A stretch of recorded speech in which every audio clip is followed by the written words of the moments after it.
Peter Michael Falk was born on September 16, 1927, in New York City and raised in Ossining, New York, in a modest working-class household where practicality and perseverance were everyday values. His mother worked as an accountant, and his father owned a clothing store, creating a stable yet humble environment that shaped his grounded personality. At the age of 3, Falk was diagnosed with retinoblastoma, a rare eye cancer that resulted in the removal of his right eye and the use of a glass eye for the rest of his life. Rather than allowing this challenge to define him negatively, he turned it into part of his unmistakable identity. Even as a child, he displayed a lively sense of humor and a stubborn determination to participate fully in life. Those early traits, wit, warmth, and resilience, would later become essential ingredients in the characters audiences came to adore. An unconventional road toward acting. Falk's journey into acting was far from direct, reflecting a life shaped by curiosity and practicality before creative risk. After serving as a cook in the United States Merchant Marine during World War II, he pursued higher education with seriousness, earning a bachelor's degree in political science from the New School for Social Research and later a master's degree in public administration from Syracuse University. For a time, he worked as a management analyst for the Connecticut State Budget Bureau, a respectable position that offered stability but little emotional fulfillment. Theater, however, quietly called to him. Community stage productions reignited a passion he could no longer ignore, and he eventually made the courageous decision to leave government work behind. Studying acting in New York allowed him to refine his craft and connect with like-minded performers. Early roles and critical recognition. Peter Falk's early professional years were marked by persistence and a willingness to take on challenging parts that showcased his range. He began with stage performances and television appearances in the late 1950s, steadily earning attention for his expressive face and natural delivery. His breakthrough in film arrived in 1960 with Murder, Inc., where his portrayal of gangster Abe Reles earned him an Academy Award nomination for Best Supporting Actor. A second nomination followed soon after for Pocketful of Miracles in 1961, confirming that his talent extended far beyond novelty or appearance. These performances demonstrated emotional intensity and authenticity, qualities that made him stand out in an era filled with strong personalities. Rather than being boxed into one type of role, Falk used each opportunity to deepen his credibility. The birth of Lieutenant Columbo.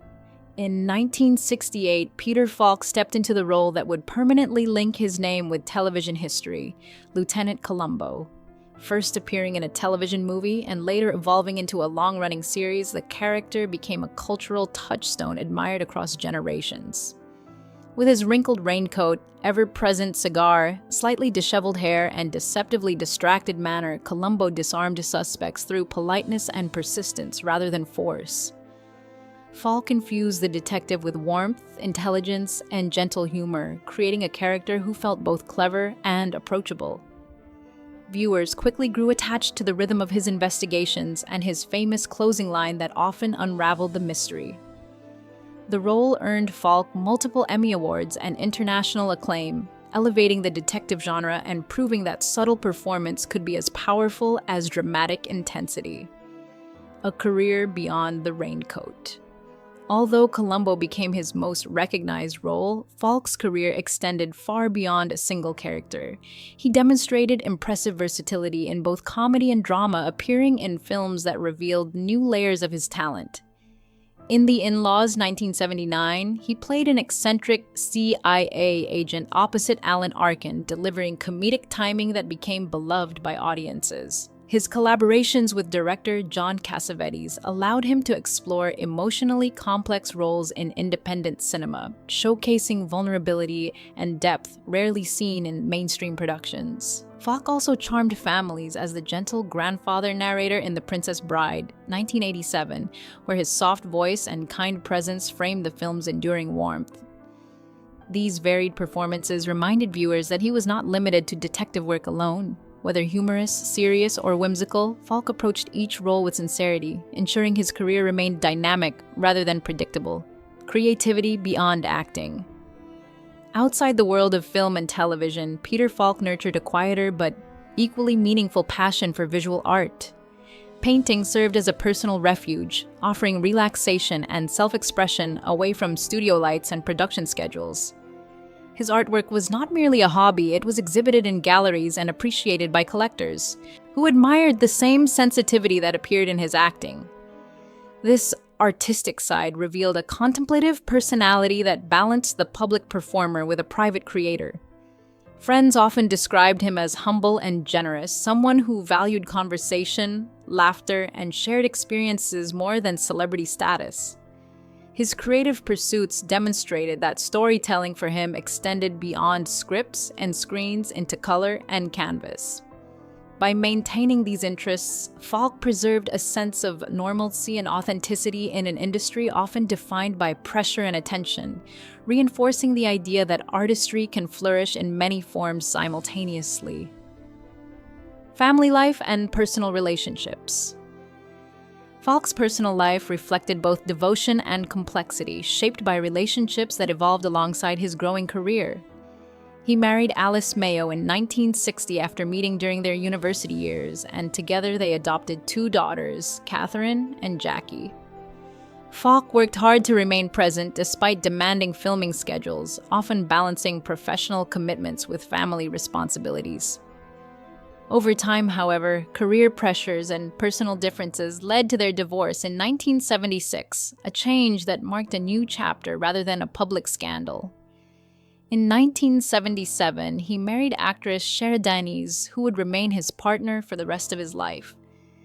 Their relationship blended companionship with creative collaboration, as Denise appeared in several episodes of Columbo. Professional integrity and industry relationships.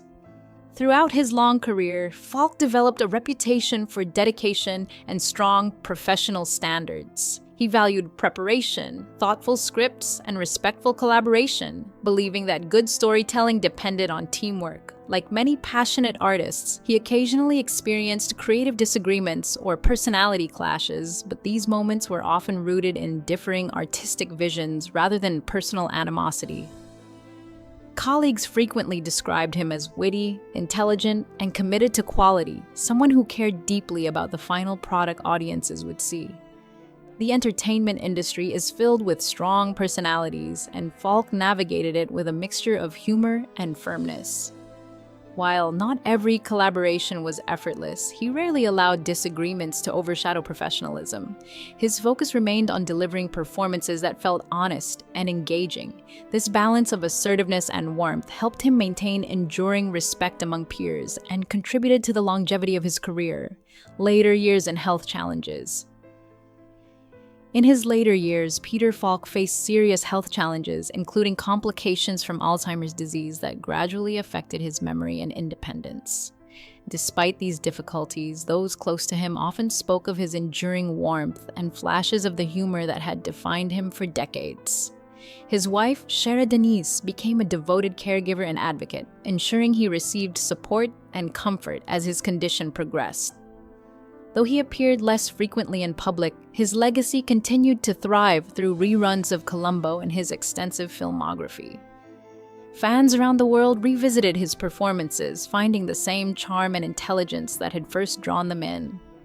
Health struggles inevitably changed his daily life, yet they did not erase the impact he had already made on entertainment history. His later years served as a reminder of the human vulnerability behind beloved public figures and the importance of compassion and dignity. A lasting legacy in entertainment history. Peter Falk passed away peacefully on June 23, 2011, at the age of 83, leaving behind a legacy that continues to influence actors and audiences alike.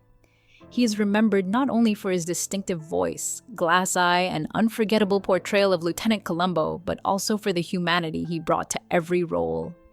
His career demonstrated that authenticity, humor, and emotional intelligence can resonate more powerfully than spectacle alone. Tributes from colleagues and fans emphasize his kindness, curiosity, and unwavering commitment to his craft. Today, his resting place at Westwood Village Memorial Park in Los Angeles is visited by admirers who associate his memory with warmth and nostalgia. Falk's story is not merely one of fame, but of perseverance, creativity, and personal depth. his performances continue to entertain new generations, proving that genuine character and heartfelt storytelling never truly fade.